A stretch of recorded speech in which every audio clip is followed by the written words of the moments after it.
Saan po yung CR dito? CR はどこですか? Mahal niya ba ako? Does he love me?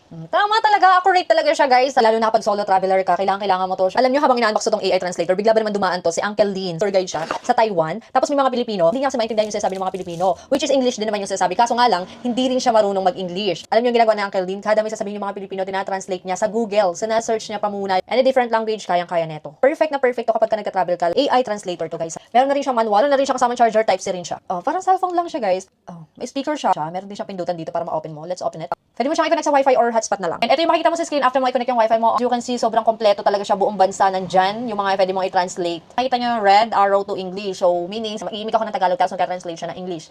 Yayaman ba ako after 10 years? Will I be rich after 10 years? Try natin yung pan-Japanese. Pero I'm not sure kung tama ba yung lalabas sa Japanese, pero makikita naman natin yung text kung tama ba yung sinabi natin dito. Sobrang sulit. So, syempre, hindi naman lahat ng tao marunong mag-English sa mga bansang pupuntahan natin, sa mga China, sa Taiwan, di ba? So, sobrang helpful nito. Pwede mo rin tong ipang-gift sa mga kaibigan mo na mahilig mag-travel sa ibang bansa.